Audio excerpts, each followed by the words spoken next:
Hello, everybody, and welcome to today's Mike Ames Recruitment Show, where, as you can see, we're going to be talking about AI in recruitment, how it's going to affect us in 2024, what the best practice is going to be, and how to talk about it. And to do that, of course, we have our resident AI guy, Peter. Pete, how you doing today?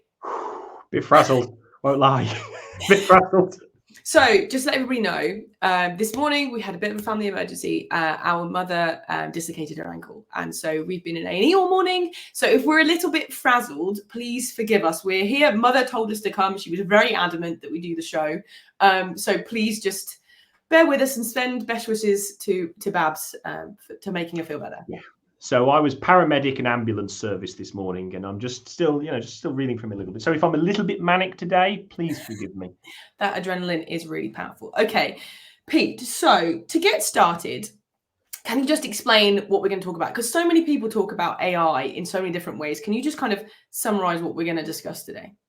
Yeah. So artificial intelligence, generative AI, ChatGPT obviously triggered it, and it's a year ago. Its anniversary is, I think, the 11th of the month.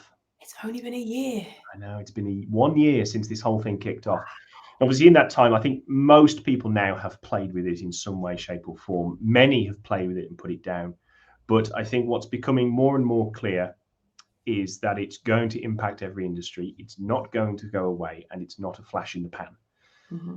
This is the same as the computer revolution in the 60s, 70s, whenever you want to say it, which slowly took pace, but eventually by the 90s, almost every job in an office involved a computer.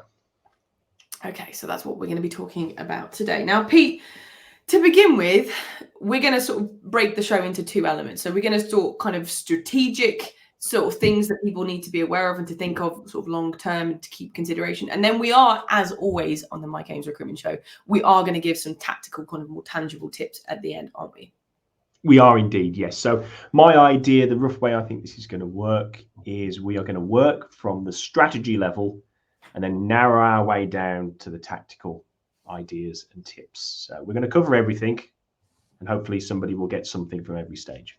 Perfect. That's what we like to hear. Okay, Pete. So let's kick off with the strategy. Obviously, it's the time of year where people are planning for next year, for 2024. So it's a really good time to do it. So let's start with the first thing that you want to talk about around strategy. Okay. So I think the thing to understand about the AI market is, it boomed onto the scene, like Meeks in football, big Meeks, and it boomed onto the scene. And everybody was really excited and transferred. And then it feels like it's calmed down a little bit, but that's not what's happening. There are constant iterative changes, and there will be another boom. There will be another sea change which takes place. So the thing to understand about AI is that it's constantly evolving, which then feeds into our strategy. So because it's constantly evolving, every tool quite quickly falls behind. Because the newest tools are created using the newest, brightest, shiniest data sets and tools and so on. But those keep moving, whereas once the tool exists, it's slower to maintain and change. Okay. So if I were to put this in terms that me as a millennial understands, it's like we're at the cassette tape point of life, or even the record player. But instead of it taking 15 years to get to iPods, it's going to take 5 months. So yeah, the best example, it's a perfect example, Kirsty. The best example I would use is mini disc players. Do you remember those? The little square plastic things with the CD inside, they were the next big thing, and they were wiped out within 12 months because the iPod launched. Yeah. Right. And that's the danger with this rate AI is moving at, that you put, and this is kind of my first tip really, don't commit. So it's a moving target. Don't commit to anything long-term. Stick with monthly subscription plans wherever you can, unless it really becomes fully integrated into your work process and you're happy to make do with it while things accelerate forwards. But it's going to be a really, really rapid change taking place. For example, I'll mention in a little bit, one of the big launches that, once again, OpenAI have done, which I think, this is the thing I say, it's the next big thing. It's already out. I don't think people have fully understood its impact yet. But it's that kind of thing we're talking about here. And it will make some things redundant, fundamentally. Okay. So the big thing there is if people are pushing you to, oh, if you sign up for a year, it's going to be so much cheaper. You go, but I may not be using it in 3 months. So think about it from that point of view. Yes, absolutely. Okay. And I think from a strategic level, I've got a few points to throw out on this one. The other one, which kind of touches on this similar thing about not making a long-term commitment, is integrating AI into your workflow should be done in a very narrow spot. It's not AI across everything. Right? Okay. Again, we'll talk more when we get into the tactical, but there are lots of different interaction points between you and the customer, or there are lots of decision points that you have internally where you have to review something and make a decision. That candidate forward, that candidate not. Gather more information, don't, etc. You need to pick just one small area in which to make it AI work and implement it there, get it working, and then pick a second and a third. Don't buy, for example, an ATS which says it's integrated AI everywhere and try and get it working across the whole workflow, because it won't be effective. And the danger is, as AI booms, in the same way that 10, 15 years ago, these emailers boomed, and all of a sudden you got personalized emails. It's got my name in. They're saying things that relate to where I work and stuff. They must have handwritten it, right? We all now know that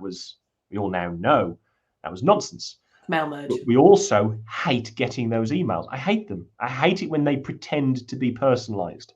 Yes. And I don't know about everyone else out there. Please put a comment if you agree with me on this one. I think I can spot the LinkedIn posts that have been written by AI. There's a very definite style to them. And if you've tried to generate your own, of course I've tried, then you can spot them a mile away. And people won't like it. It will turn them off. So you've got to be really careful about where you use it. And I think we had Andy from Tracker on the show about 6 months ago, I think now, talk about this. And he said AI shouldn't touch your customers or your candidates without a human hand beforehand. And I agree with that. And I think that will continue. He did say that, didn't he? I absolutely loved that point. And Paul Meakin, he's a recruiter, and he 100% agrees with you. So we're cooking on gas. Now, with this, Pete, with the ATS thing, I do want to talk about that a little bit more, because from the way that I can see it, there's going to be two ways that it's going to work. Is number one, your current ATS is going to say, we've got this new AI implementation. These are all the ways you can use it. And then the other way is a competitor is going to be like, come to us, come to me. Look at all the AI I've got. Now, in both of those situations, I'm guessing you should exercise caution, definitely in the second one. Absolutely. I've had one or two clients say to me, I think we need to move ATS as isn't used. I want to get AI. I want to. I'm like, no, under no circumstances, because I have, nobody knew whether Betamax was going to beat VHS. No one knew. People picked and gambled, right? And I don't know which ATSs are going to make AI really work and which ones are going to kind of half-ass it a little bit. And you literally don't know. So I would wait. I would stick with the ATS you have unless it's a really pressing problem, because a migration, trust me, I've helped people do these migrations. They are a massive distraction for the team and for you. Huge, always bigger than you think they will be. Always. And next year is going to be an interesting year. And you're going to want your focus on candidates, on your team, and on your prospects. Okay. That's where I think your focus needs to be next year. So I would resist anyone trying to tempt you across. Sorry, Kirsty? If it's your current ATS, so if they're saying you can do all this and it's like a lot of you have to do a lot of work to do it in, would you go with that if it's in your current one? Because what have you got to lose? Or do you think you should exercise some caution there? I think you should, because this is getting a little bit into how, I don't want to go too technical, but you kind of need to understand this, right? So forgive me if I'm going to try and explain something. So you've got OpenAI have built a tool called GPT-4. Right? That's the most advanced version of their AI model, right? And it's a model, right? It's a thing that's taught to generate responses to people's text or image requests. And it can do data analysis now, which is really cool. I use it all the time. On top of that, you've got prompt engineering. So I think, in fact, Gavin, if you bring up Gavin's point here, this is a really perfect time. Thank you, Gavin, you hero. So in terms of messages, you can tell someone who's just said, write me a thing, and you can tell the ones who've gone back and forth.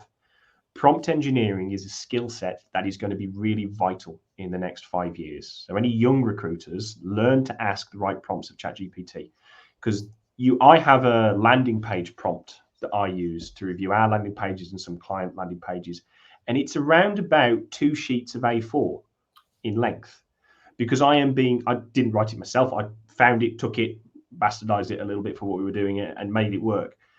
You have to be really strict with it, and that's the prompt engineering. Now, Wow. most of what people are building when they add AI into their system is basically they're writing a very strict prompt, and then they're adding either your data and a bit of context or your prompt to their prompt, and they're sending it off to ChatGPT, and they're trying to create a standardized response, but it's still just GPT, right? And it's very easy to do, but also hard. Technically relatively easy, but doing it well, quite hard. The other version of AI, which very few people are doing, is you take your data and say, these are the messages we sent, these ones got responses, these didn't, and you plug them in to GPT-4 and you train it further. And that's expensive and time consuming, and you need to know quite a few technical processes to do it, and you need really good data. Those models that come out the other side, very, very powerful, much better than what you can get from a prompt. They'll be really on point, always give you what you want, but very few people are doing that. Most people are just writing a prompt, getting it to work fairly reliably, and then releasing it at speed into their ATS, or they're launching a software product saying, this is my new AI model, subscribe here. I think that's something that is a really important point, because AI is moving so quickly, and that is in the nature of it, because there's a lot of open sourcing out there and all that kind of stuff, which I vaguely understand, but not really. It's moving at a speed that, technology hasn't moved in a very long time, if ever. What's happening is people are rushing things in order to get something out so that they can be the person for a flash in the pan minute and hope that they can keep that reputation going. Do you know what I mean? It doesn't last. They're rushing things, so they're not thinking things through, and things don't go as deep as I think what very often they're selling you. No, I agree. And I spend a lot of time researching AI tools, looking for new ones. Clients send me some. I'm trying to always find the next best ones, and reading the top 10 sourcing tools for it. There's loads of articles out there like that, and they are just so high level. They don't tell you anything. It's bullshit bingo. Forgive my French, right? Do buy this and everything will be better around your sourcing. And I'm like, no. We all know that's nonsense. When you get into it, they all pretty much do the same thing, because they're limited by ChatGPT's capabilities and the quality of the prompt they write on top.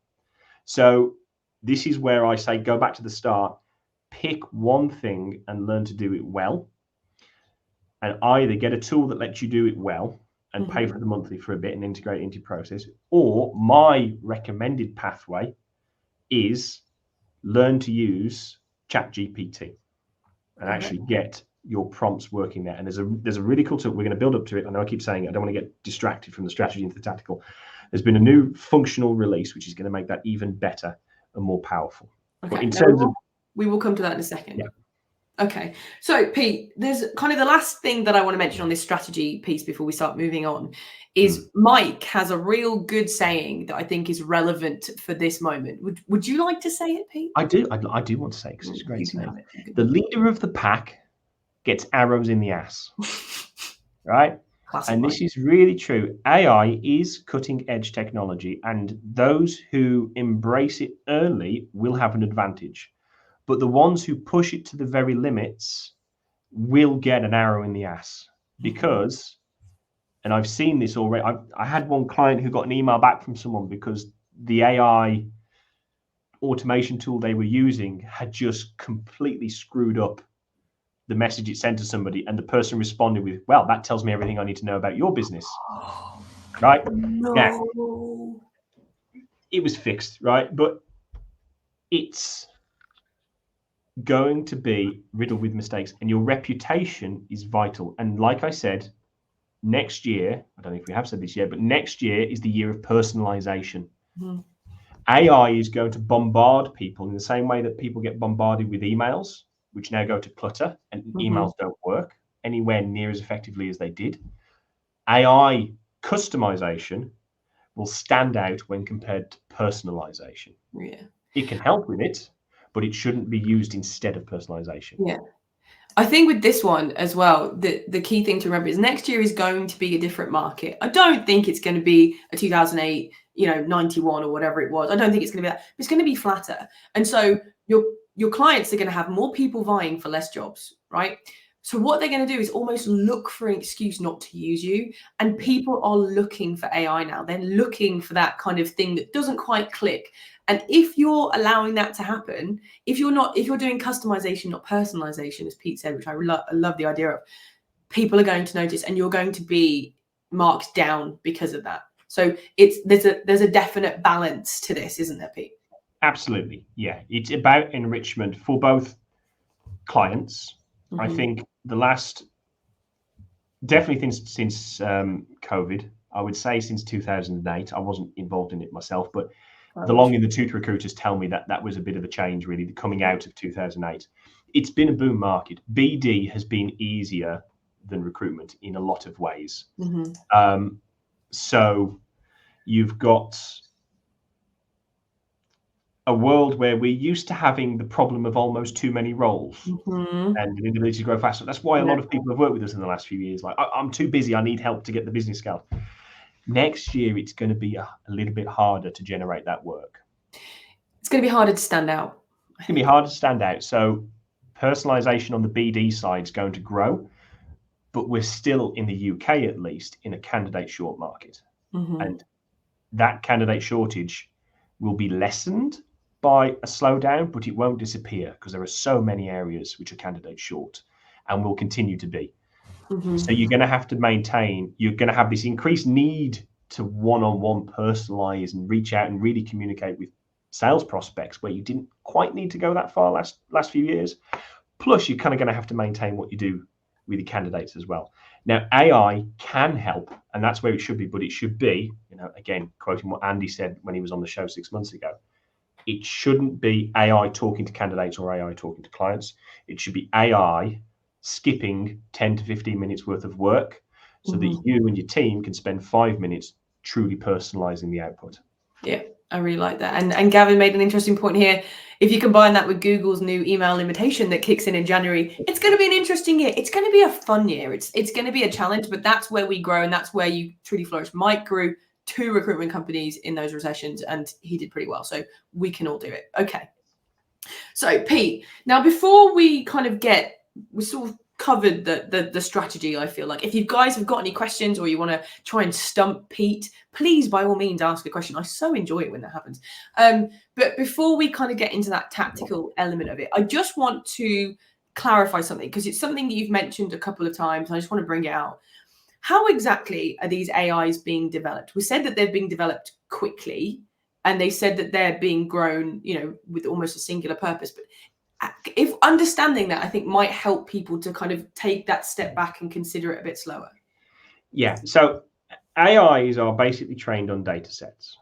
Okay. So this is done by the big people: Google, Amazon, OpenAI, Microsoft. They're just obviously piggybacking off OpenAI now.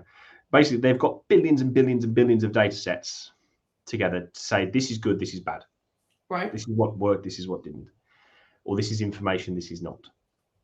And they're using that to train their models. And something interesting came out recently, research-wise. They showed that regardless of what method you use to train an AI, if you give it the same data set, you'll end up with the same AI. Okay. So Google and OpenAI use completely different methods to train their models, to create the GPT or whatever it is that Google have got. But if you give them exactly the same data set, you'll end up with exactly the same AI. So the data is what makes the biggest difference. And this is, I know most of our market's not the big ones, but if you are from a really big recruitment business or a very niche recruitment business that makes a lot of money, the quality of your data in the next 2 to 3 years is going to be a big tick in terms of your purchasability. If you've got really good data, documented, labeled, tagged, tracked, somebody will be buying recruitment businesses basically in order to access that data set, or you'll get a big bump on your multiplier. It's not going to be everybody. Most people, 0.2% sell, but that's going to be a big difference. So the data matters. And obviously, we don't have billions of data sets. Nobody out there does. So it's the preservation of the big guys.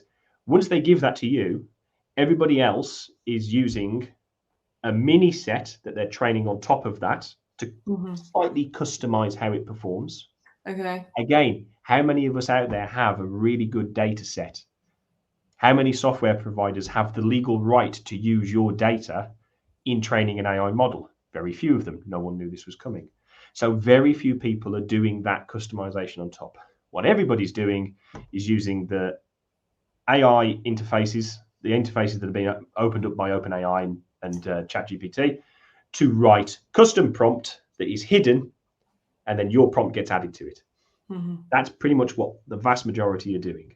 Yeah. Some are training. I've come across a couple of sourcing tools and matching tools that are starting to embrace real AI with training data sets. But I would say nobody seems to have really cracked it. But there's thousands of them. Okay. And I haven't had a chance again. So if anybody has come across a really good sourcing AI, please do pop it in the chat, because let's share. Please do let us know. Okay, Pete, right. I think it's about time for us to move to that tactical element, but I'm just going to quickly summarize the kind of strategic point. And it really boils down to sort of three main things. Number one, AI is growing at such a rapid pace. It is a moving target. So at this point, try and avoid long-term commitments. If you're going to be commit to a month, do not sign up for a year, and definitely don't do it 3 years at all, because what might be cutting edge now might be yesterday's news tomorrow. Secondly, that links to the ATS. If someone's dangling a fancy AI in their ATS and you're thinking, oh, I might move, at this point, you're recommending just kind of, unless there's something really wrong and you definitely don't want to get rid of that and it's a potential, whatever. But as things stand, if you're fine, stay with your current ATS. If they have AI, implement it, but do not jump ship. We need to stay the course. And then finally, the leader of the pack gets arrows in his ass. So if you are somebody who's going full steam ahead into AI, beware that there might be some negatives that come from that in the future. Yeah, it is going to be so much better to do it slowly, but do it well, than to do it quickly and then crash and burn. Okay. And that will happen. Okay, fantastic. So, Pete, let's talk tactics. Now, you told me when we were doing the prep for this that you think that there's two different areas tactically that you can use AI. There are, and I'm going to run through them quickly, and I'm going to show you the big thing that I promised, right? So some of you may know, but a lot maybe haven't, because I don't think it's penetrated. So from a business development perspective, it helps to break down the process, right? The more you can break down your process and document it, the easier it is for you to zone in on one space and say, right, this starts here, ends here. Now, I'm going to give you a high-level version because I can't do more detail than that on a show like this. From a business development perspective, you've got a search phase. So you are looking for good matched candidates. And there's a combination of things you can use. You can step in on that. You can obviously improve the quality of your search on, say, LinkedIn or on Crunchbase, etc. Businesses of certain size using a certain technology, whatever it may be. And then you've also got trigger events.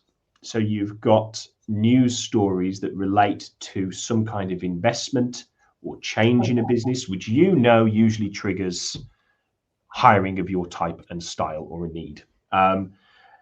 There are tools out there. Feedly is a good one, I think, especially for picking up investment news. Crunchbase, as I said, none of them traditional AI, but they always were able to do this, and they're using AI to make it a little bit better, which I like that. I like an existing platform that's enriching what they already did well with AI to be even better, right? So those platforms for looking for, these are good businesses that match with my ideal client profile. The more you focus on your ideal client profile, the more you'll get your ideal vacancies. The more ideal vacancies you get, the more efficient you will be. Okay, so AI can sort of go on.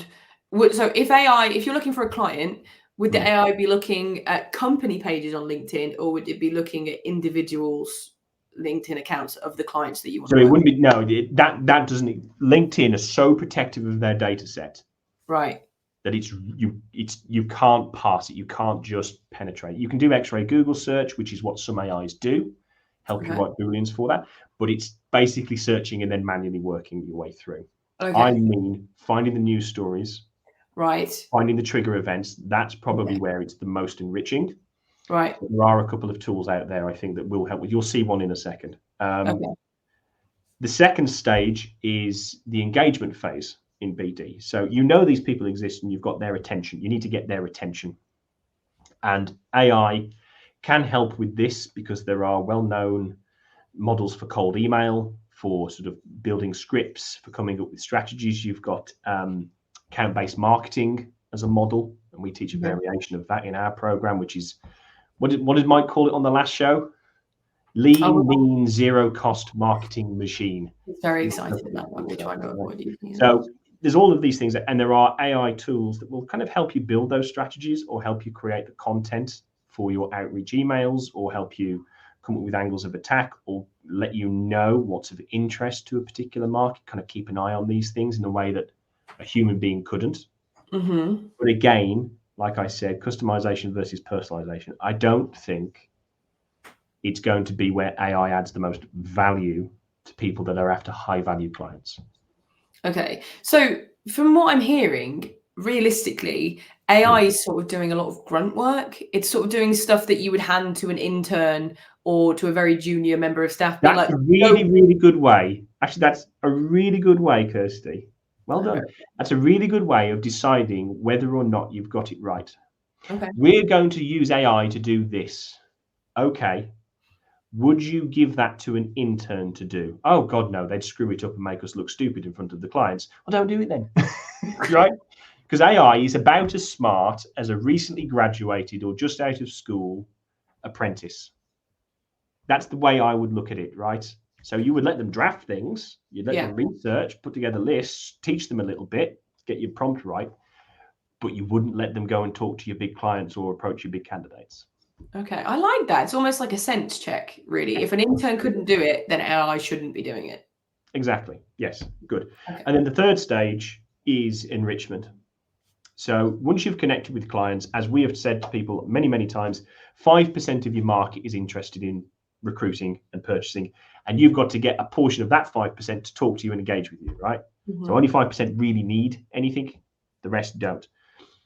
50% will tell you to bugger off and never contact them again, but 45% will talk to you, just not now, right? I don't want your service right now, but I'll talk to you. And that 45%, as we've said on many times on this show and things we run and the tactics we build, you need an excuse to interact with them repeatedly that gives value, imparts knowledge, insight, communicates your key messages, and says, I really know your market, right? And this is where I think from a BD perspective, AI can be quite useful. Okay. So obviously, go ahead. No, I was going to say there's 26 of those a year that you need. So, you know, it's one of those things that a lot of people that we talk to say, it's going to be difficult for me to do that. But you're saying AI can help you with those contacts. Yeah. Creating content. And as Gavin alluded, right, don't just use one prompt. You've got to really work at it to make it work properly. But you can use it to very quickly go from 0 to 30, and then you pick it up and you take it from 30 to 60 miles an hour in terms of the value of your content.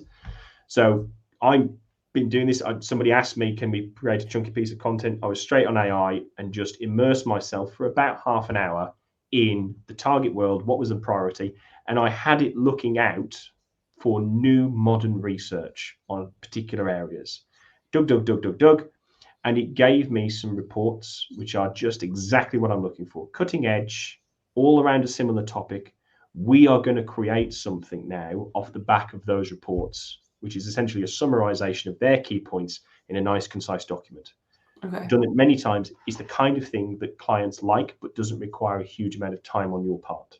Okay. Needs the insight sprinkled over the top, but AI got me there in half an hour, where normally I would have had to have spent several hours doing that research manually. Okay. All right. So we've got a couple of questions, Pete, or we've got comments in the question. So Gavin's come up and said he's gone further. He's used AI to help devise course frameworks, find course names, create sayings for his website, highlight areas where recruiters are struggling for which he can create courses, etc. So it can highlight other things. But we've had a really good question from Paul, which I quite like. So we were talking about how AI is essentially going to be doing the grunt work that an intern or a junior would be doing. Paul's asked, how do you see that impacting learning for interns, giving that use case?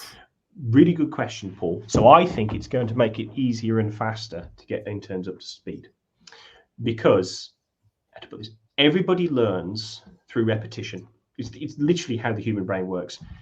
Scenario, outcome, good, bad. Good, I learn what good looks like. Bad, I learn not to do that. The more times you show me something over and over again, the faster I learn. That's why getting somebody on cold calling for like the first 3 weeks, hell, a lot of people drop out who would otherwise be good recruiters, just not good for calling. But by God, they learn how to get their messages across, because they learn a lot from the failure and they learn a little bit from the good. So the use of prompts to give them something that is 50, 60% good, they're going to get access to lots and lots and lots of versions of good. And then they'll be understanding quickly how to tweak on top. So I think it's going to help interns learn faster, as long as you invest the time to find the right tool or to get the right prompts together that mean an intern can just run it on your behalf. Okay, all right, will do.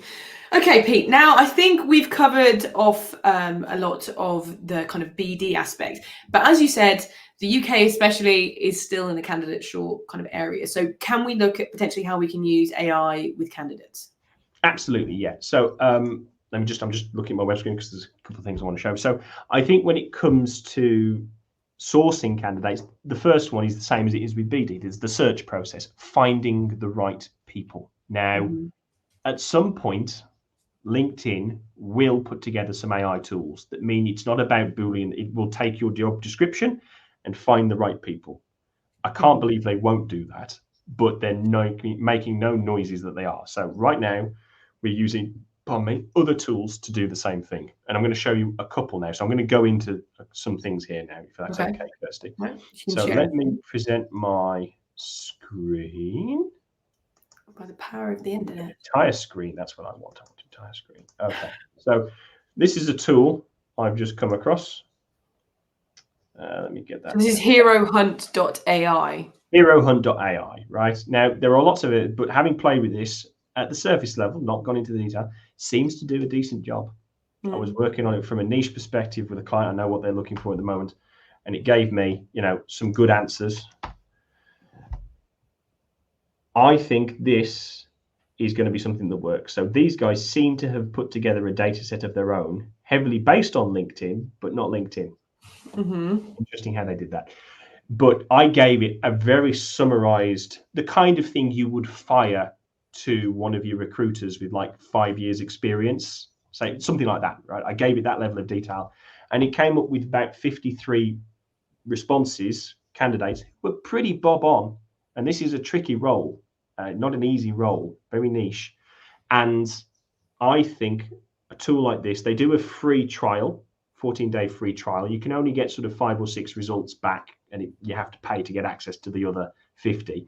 But it's enough to experiment with around this piece, because one of the things I see with outsourcing and when I go in and help other recruiters is the handover from recruiter to resourcer.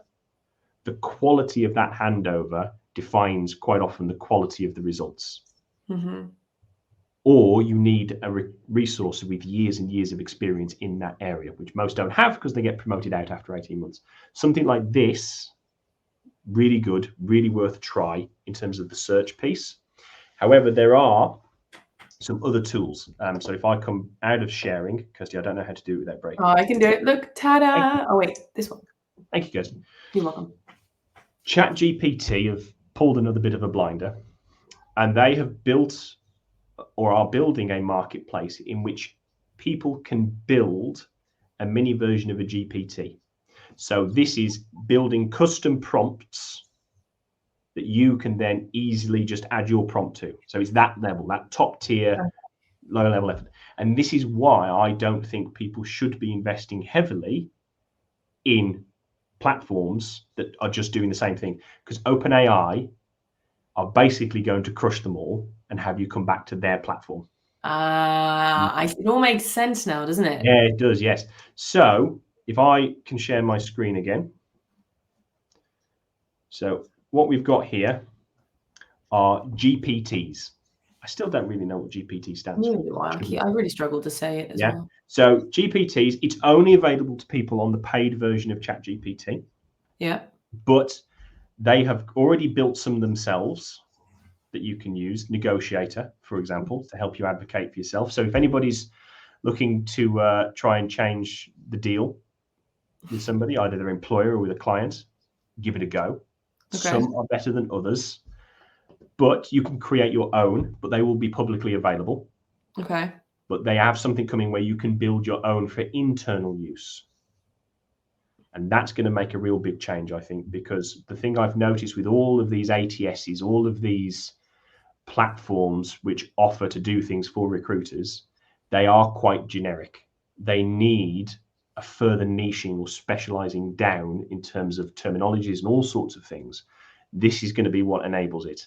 And I actually came across somebody I was speaking to, owner of a recruitment firm, not very big, but enough to do what they're saying here.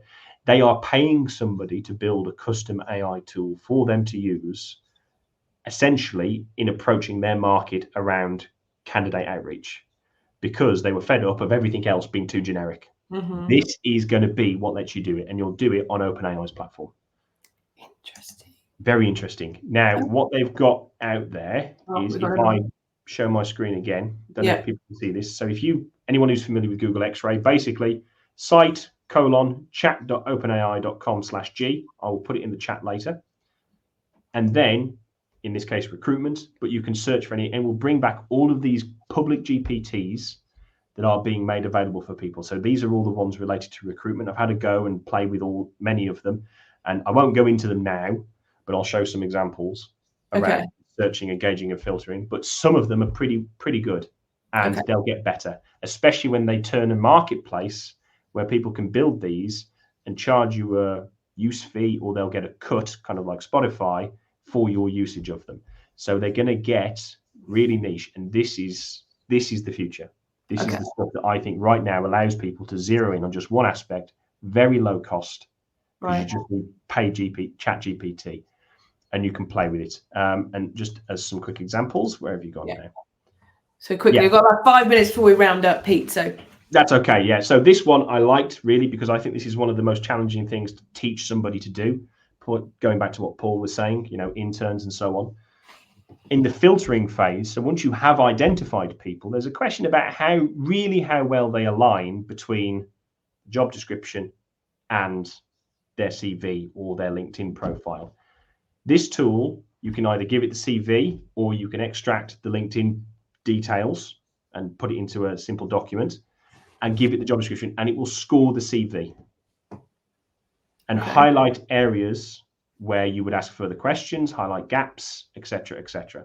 So this is called Gamma Scout. Is that how you find it? You go to ChatGPT and type in Gamma Scout? So what I would suggest is, as I say, chat.openai.com/recruitment, and then Gamma Scout is one of them on here somewhere. I can't remember which one it actually is, but when you land, So that one's really cool. Find a recruitment agency, no good for us, but people will start using it. So find a tech recruiter in Canada. It's building up. So your website being good, because people will use AI more than search engines. That's why Google's terrified. Mm-hmm. And then I think I had another one here, Hire Guide. So a recruitment consultant to aid through the whole process, summarize applications, create presentation versions, make it really aligned with, rewrite the CV to make it align with the job description. These all do it to a better or worse position. Now, Rec Pilot is the one I've come across, which I think is quite cool, which allows you to build custom outreach messages. So this is the final part of the sourcing stage. So you've got search here at Hunt AI, you've got the filtering, as I've shown you, and you've got the engagement piece. So actually try and get these people to pay attention to you in the written form, obviously, or coming up with phone scripts to reach out, voicemail messages to leave that will be tempting. You can ask it to do these kind of things. Now, some of these, Kirsty, if we come off now for a second, some of these better than others, I admit, but that's the direction of travel. People have built these for free out of curiosity. They're not getting money for it. Once ChatGPT gives you a platform, this is where you'll end up. So I don't think it's worth necessarily paying for a lot of shiny extra bolt-on tools. I would get used to ChatGPT and the paid version. Keep saying this, $20. It is just hands down better when it comes to writing responses. It's smarter and they read more elegantly. Okay. All right, Pete. So we're coming sort of towards the end of our time now. And I feel like we've been through a lot, and always when it's AI, there's a lot. And I think people wish that we could give them more specific answers, and sometimes we can't. But the big things that I've taken away from today: one, exercise caution with getting locked into things. Two, recognize that AI has its place, but it is not going to replace a 25-year-old experienced recruiter for all the things that they can do. It can replace lower level things, grunt work, intern work. That's the area that you want to be facing it. But you always want to have a person as a buffer between the AI and the client. It should never be directly interacting with your clients, whether that is a client or a candidate to a certain degree. Then when it comes to this, there is caution about how much we implement, but it can do quite a lot of things around, helping find, identifying targets, whether that's candidates or clients, by using news articles on the client side and finding those triggers, I think you called them. On the candidate side, there are different technologies like Hero Hunt AI or Source Whale or the ChatGPT itself, where it's going to help you search, engage, and filter out the right people. How did I do as a summary there, Pete? Very good, very good. I think you missed the one thing, which was your piece de resistance from today, which is if you're trying to figure out whether or not you should let AI do it, ask the question, would I let an intern with 3 months experience do it? Yeah. If the answer is no, then no. If the answer is yes, then plow on. Okay, fantastic. And then I actually have a point to add today as well, Pete. So I'm going to bring that. But first, let's talk about the show that we're going to have next week, which is the last show of the year, which is always one of my favorite shows, where I'm going to be interviewing Mike, because very often he's the facilitator. He goes on other people's podcasts and gets all of this knowledge out. So next week, not next week, in 2 weeks, I'm going to be interviewing Pete. So Mike. Flustered. I'm going to be interviewing Mike. So if you have any questions that you want to put to him, feel free to let us know. But it's going to be a really good one. We're going to take that 35 plus years of experience in recruitment, selling to from the ground up recruitment companies that he's built and sold for really quite decent sums of money. I think 0.02% of people have done what he's done. So we're going to take that knowledge and we're going to give it to you really in a show. It's quite exciting. Plus hundreds of private clients he's worked with and helped them scale. Of course. That's where he's really learned everything in the last few years. You got some really, really good links there. So, Pete, it's come to that time. Somebody, Dan has asked, can we have the link that you used in Google X-Ray? And Pete, I'm going to get you to put that in the comments, and I will also make sure it's on YouTube. I'll come and reply to you, Dan, personally, and I'll add it for you. And I'll make sure it's in the YouTube description and comments as well. So, Pete, come to the end of the show. Now, I have a top tip as well as you, but I'll let you do your one first and then I'll end on mine. Okay. Pay for the professional version of ChatGPT and have a play with the GPTs. Right? That is number one thing. It is cheap. It is awesome. But like I said at the start, pick just one narrow aspect, one step in the process and make it work and roll it out. But you need to be the one that makes it work because you've got the most knowledge and talent, or somebody with equal knowledge and talent. You've got to get it working and then give it to people working, not give it to them and say, figure this out. Those two things aren't the same. Okay, fantastic. And my top tip is more of a reminder. We have been saying for a while now that 2024 will be the year of personalization. And when it comes to AI, people are going to be looking for it. They know it's there. They want to make sure that you're getting a personal service. They're going to have a lot more recruiters vying for a lot less jobs. They have the ability now to be much pickier than they were. So I loved Pete's thing. Don't think of AI as giving personalization, it gives customization. And then you as an individual or your recruiters or your team or whatever it might be, a person needs to add that personalization on top. And I think that's something that next year is going to become more and more apparent. I agree, 100%. Fantastic. Okay, guys, it's come to the worst time of the day where the show is nearly ended. Pete, I think we got through that okay, considering the adrenaline that we started. Yeah, I apologise. That wasn't quite as smooth and on point as I wanted, but as we said, a bit flustered this morning after tweaking my career path to paramedic for a while. But I think we did the job. I think the thing I wanted was there's a lot of AI noise out there where people are basically promoting AI for their own good. Don't want to say it in that terms, but I think and I just wanted to give a slightly different perspective because it's important to be aware of the risks and where the real opportunities lie. Yeah, and getting caught up on somebody selling you a solution to everything when it barely solves one problem, let alone all of them. Yes. Okay, so thank you very much to Pete today for bringing his AI skills and knowledge to the show. So thank you very much, Pete. Pleasure. Thank you. Thank you very much to everybody who's been watching and all of the comments. You know we love it when everybody does that. So thank you so much. And we will see you in 2 weeks when I'm interviewing Mike. See you later. Cheerio.